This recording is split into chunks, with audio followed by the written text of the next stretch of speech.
dramatic drain on our budget, on our national gross domestic budget. And so the reality is, when I think about it, while they're sitting in their bureaucracy, much like the political system in this country, they're sitting over, it's going to take them 15 years. And over the last 15 years, we have put ourselves in position for this moment where the dominant way people think about themselves is, how do I join Optavia and focus on creating optimal well-being for myself, my family, my friends, and my community. So I'd love to bring on now an amazing panel of doctors that are just ambassadors of Guam. Dr. J.C. Dornick. Dr. D. Garcia. Dr. Mark Nelson. Dr. Geraldine Crossfield.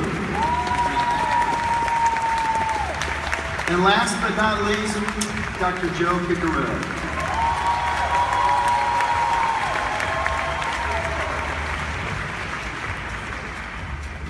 Let's go to work. What do you think, JC? Well, first of all, I've never been so close to you on this panel before. You know, Moving on up. It's a bit of an upgrade. Speaking of upgrades, first I want to say that you're looking at a version of me that is far, far from what it used to be. And I know a lot of you come up to me and comment on that. I know that right after this, I'm going to get all those notes, and you know, someone's going to come up to me shaking, thinking they couldn't talk to me, and they said, "Well, you're a real person." I've done a lot of work on myself. A lot of work on myself, because what a lot of people don't know is I come from a place of struggle, like a lot of you. You know, fear, anxiety, depression, and that filtered into my practice, into my family. And that was a rough, rough time. And you know, if I could go back 9 years ago and you know, have the opportunity, I'd probably have a lot of I'm sorry's to give out. You know, probably have a lot of those to give out to you folks too. But I also know it wasn't my fault. You know, and what you're seeing here is a transformation in the process. You know, I'm in the process of transforming my life, and you've been watching it for 8 years. This is I think my 8th time on this panel that I get to come in and check in on you folks, and it's like, we'll call it JC 8.0. But if I went back and I said sorry to those people, I'd be saying sorry also to my patients, because I didn't give them what they want. Now I know I couldn't give them what they want. They just wanted to be healthy, right? They didn't want me to just tell them what was wrong and then treat that, because it was within the realm of what I was allowed to do, right? And I wasn't leading by example either. But I am a health professional, but I'm also a person, right? I'm also a patient. And the biggest I'm sorry's that I would give is to my family. You know, I had a broken marriage because of the way I was living. And I have 2 kids that, while I was a workaholic, I missed it all. I can't get those moments back. I can't go back and be there when one of my kids first walked or said something. You know? I wish I could go back, but at the same time, as I sit here now, it was a blessing.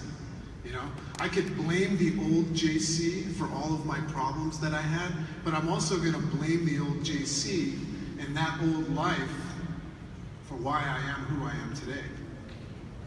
Because who I am today. Do you know why I care so much? It's because of all that. Because I know what it's like to go from the dark to the light.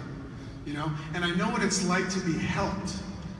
Why do I care and share? Because I know the value of having someone care and share with me. You know, and I'm sitting up here. What an amazing opportunity I have to check in with you folks every year, with these people. And this man, you know, you guys are my functional family.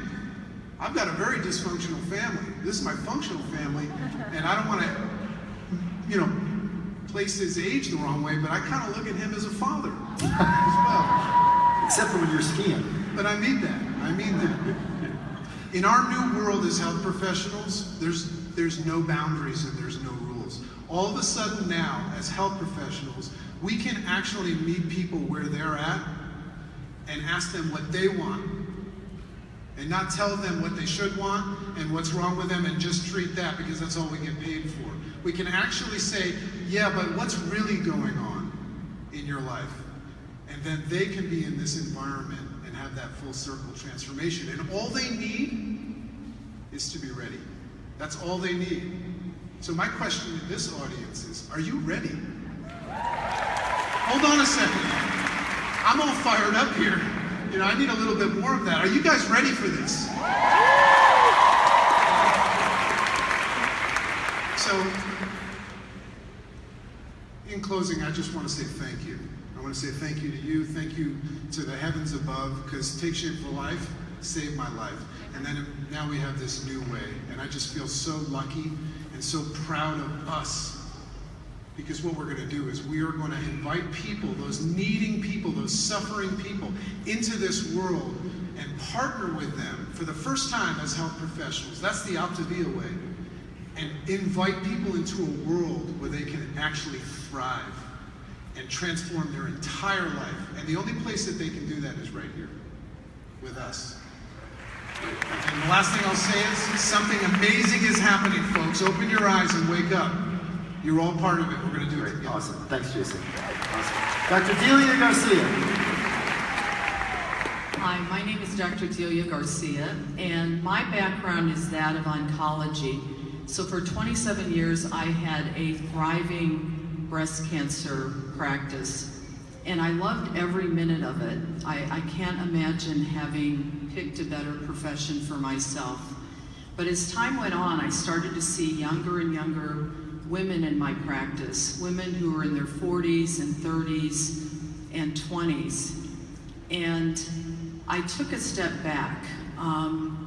Why were these young women flocking to my practice in droves? And if you look at cancer, the causes of cancer, they're multifactorial. But specifically for breast cancer, women who suffer with excess weight have higher circulating estrogen levels. We call that estrogen dominance, and that is a huge precursor for breast cancer. So by helping women get to a healthy weight, we can vastly reduce their risk of that particular breast cancer. And so I started to offer advice about diet and lifestyle, but I didn't have a tool to help patients achieve a healthy weight until I was introduced to Take Shape for Life. And I think that many of us who are health professionals come to that crossroads in our life where we realize that the prescription pad and the respective therapies that we have depending on our specialty. My therapies were surgery, chemotherapy, and radiation. That those things have nothing to do with creating health, because by that time, we're working too far downstream. So Take Shape for Life gave me a wonderful tool to begin working further upstream. And the physical transformations that I saw in my patients by using this program go without saying. Many of you in the audience have experienced those physical transformations. But what I wasn't prepared for were the mental transformations. As women became healthier, their self-esteem improved. They were more joyful.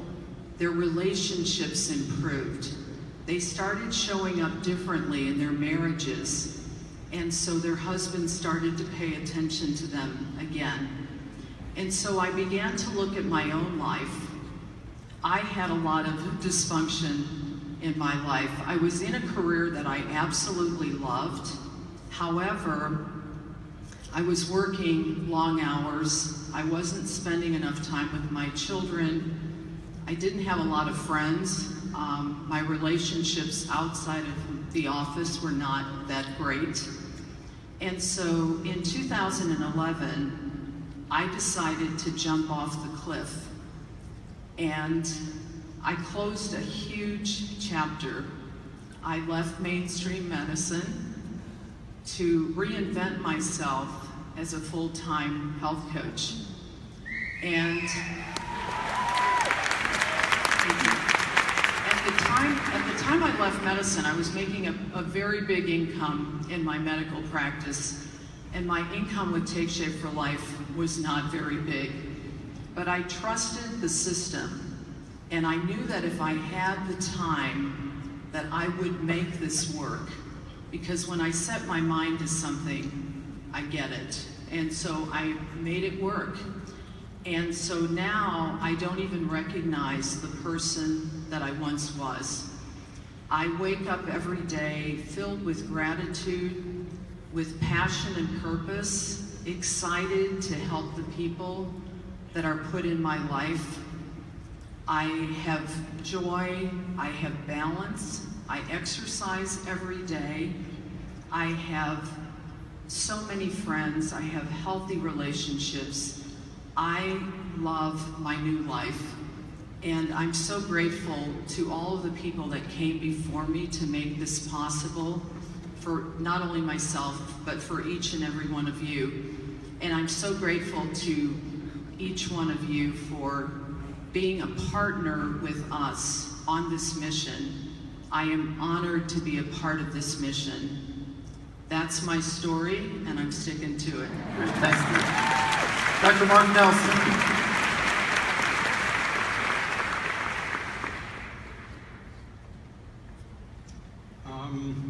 Hi. It's an honor and a privilege to be here, and I pause because I've thought a lot about what I want to say in these few minutes. I'm a recovering cardiologist. I watched a video on YouTube and heard Doug Woods say that last year as I was getting up to the stage. Thanks, Doug. So that's really unique because it allows me to look at where I came from and where I'm going. And the most important thing I want to say is this in one sentence, that you don't need to be a doctor or healthcare professional to transform people's health and lives.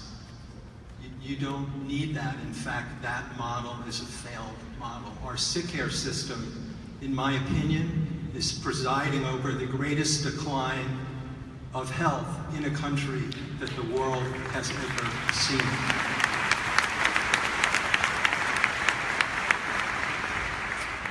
Only 4 billion prescriptions written a year in America. That's 13 for every man, woman, and child, in spite of the fact that our technology and production of drugs continues to grow. And side effects, by the way, are not side effects.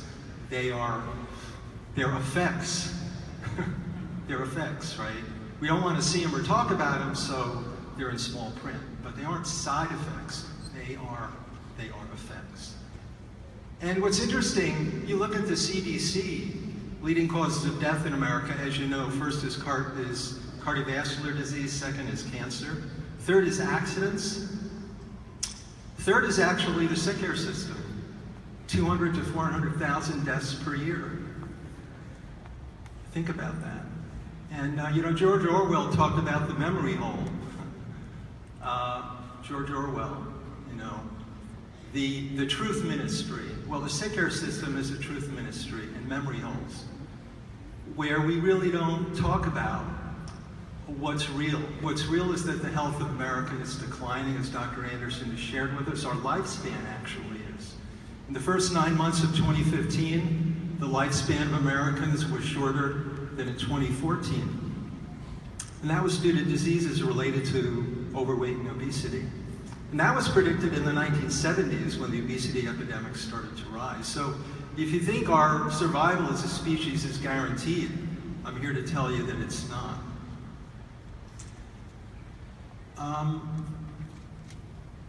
The sick care system is sick, it propagates disease, it supports disease. And I'm not going to get into all that except to say that the very concept of chronic disease is a completely artificial construct. Why do diseases become chronic? Because we don't deal with the real causes. That's why.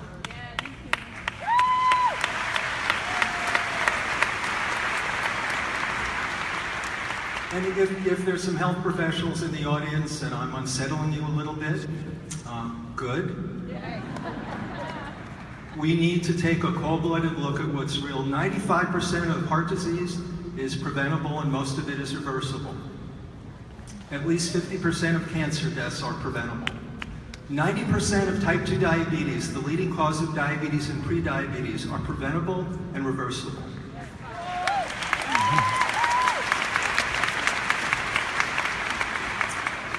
Did you know that diabetic retinopathy, you know the leading cause of blindness in America is diabetes? Diabetic retinopathy is reversible. Diabetic neuropathy is reversible.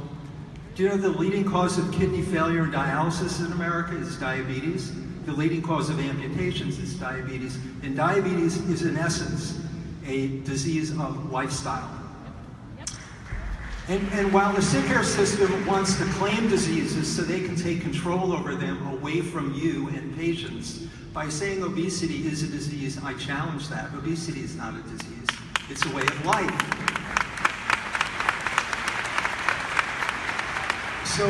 So enough about that. You've been given a gift. And years ago I said you had a diamond in your hand. And now it's a much more powerful diamond than you've ever had. Because that diamond is the understanding that you can have conversations with people about the infection in their brain.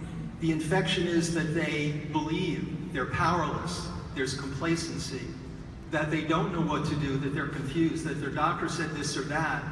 And you can say to them, you know what? There's a new world. It's called the new world of health, learning new choices and new habits. So you can be the best you can be as an organism and as a human being. To do that, we need to be authentic. And I just want to talk about that, because that is terribly important. Being authentic means it's really what Helen was saying and Dr. Anderson was saying.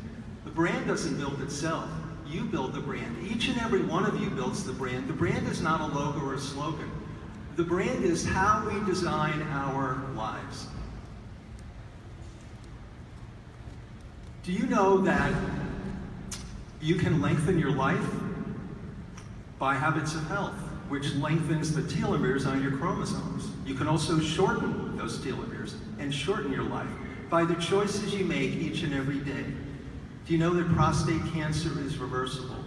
You can turn on genes and turn off genes by the way we live. So the opportunities to create health for people are growing and expanding every moment of every day.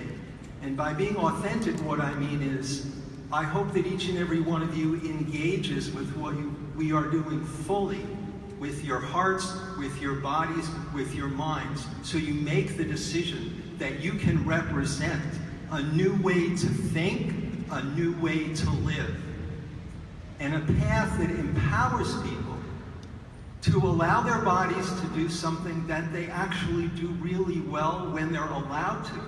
And that's called heal. Thank you. Thank you. Dr. Carolyn Boston. I'm excited to be here. I'm an OBGYN by training and a diplomat with the Board of Obesity Medicine, and I direct our Wellness Institute at the hospital where I work. For 9 years in my private practice, I poured out my heart and told people exactly what to do to get healthy.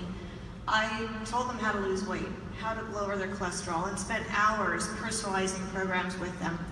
And in that first 9 years of my practice, I had 3 patients make a significant change in their health.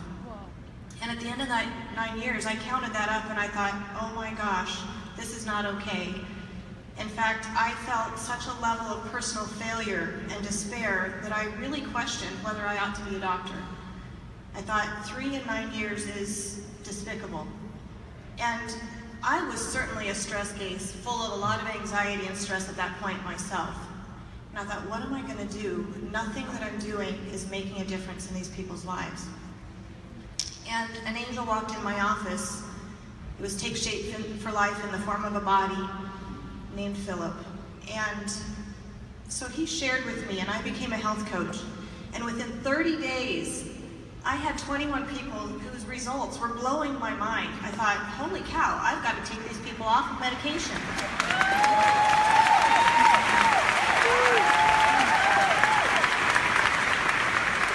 I had hope again. Actually, a little spark started.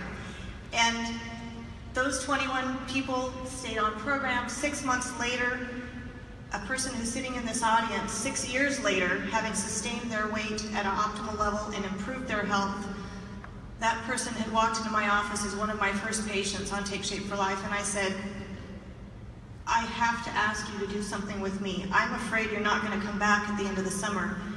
Her C-reactive protein, which is a marker for inflammation, was 18, which is a level that you start searching for cancer or a terrible autoimmune disorder at those levels. And there wasn't any cancer or autoimmune disorder. It was heart disease brewing and inflammation. So 6 months later, that CRP was normal. She was at normal weight. She's here today. And the rest of our group in that first 6 months are still living healthy today. And in fact, now those 21 people have become thousands. So, yeah. So I was all in. You know, I was like, okay, this works, right? And so I asked my husband, Robert, to join me as a health coach because I could only coach a certain number of people. And we started reaching out and building a team. Well, in the perfect way that God and the universe works, I was being prepared for something. My hospital had a position come open that I was able to take to become the director of wellness. And in that position, I was given the opportunity to build from scratch what I wanted to build. And so I built our Wellness Institute on the principles that I've learned in Take Shape for Life, that we walk the talk, that we build relationship, and that we ask people what they want most for themselves. Now, it's a little different in a Western medical hospital to be doing that. But here's what I want you to know. I knew when I started that program that the leading corporate studies say that there is no return on investment for a lifestyle program in a corporate wellness world. They say there's only return on investment to the bottom line if you do disease management. Make sure people take their asthma inhaler. Make sure they take their diabetic medication. Go to the doctor. And I set out to prove something different. So I haven't even told you this, Dr. A. So this last week, I get the results of this past 2 years, our cumulative data in our hospital. And we have not only reduced, the people that have worked with us have reduced, there's a dove of peace. I know. You cannot, you can't make that up. Go ahead. Make that up. You can't make that up. No, so here's the message from that dove. Okay. We actually, 40% of our employees have reduced their blood pressure, their cholesterol, their body mass index, their body fat, or their blood sugar. Yeah. Thank you, Take Shape for Life. And in that process, here's the bottom line. For the first time, our hospital has decreased its health claims. And I'm shaken because I'm getting more nervous as I tell you this. The other thing though, and this is the thing I'm most proud of, for 4 quarters, we've had 0 stress claims in our employees at my hospital. And what I have to tell you is because we have health coaches out there looking in people's eyes saying, what's going on with you? What matters to you? What's most important to you? And it doesn't matter if that coach thinks that they need to lose 100 pounds. If the employee says, I've got 3 jobs and I'm stressed to the max, that's where we start. So all I can say is every choice you make makes a difference. Dr. A made a choice, I made a choice. Me choosing to walk up the stairs instead of the elevator, choosing to order a healthy meal, choosing to bring a dream to fruition makes a difference. It gives permission for the people around you to change their lives. So I am just so excited to be with all of you on this mission, and let's go get the world healthy. Thank you. So, Joe, we don't have a lot of time left. I know you have something powerful to say, and good luck. I see that the clock is down to 0, so I'm going to have to estimate 5 minutes here. But I want to start really with gratitude, because I am grateful for all of you, who you are and what you represent. I'm grateful for Dan and Dr. A, and the women behind them, Mary and Lori, really have played a huge part that a lot of people minimize. And I really want to thank God for giving Dr. A this vision and for him having the wisdom to act upon it.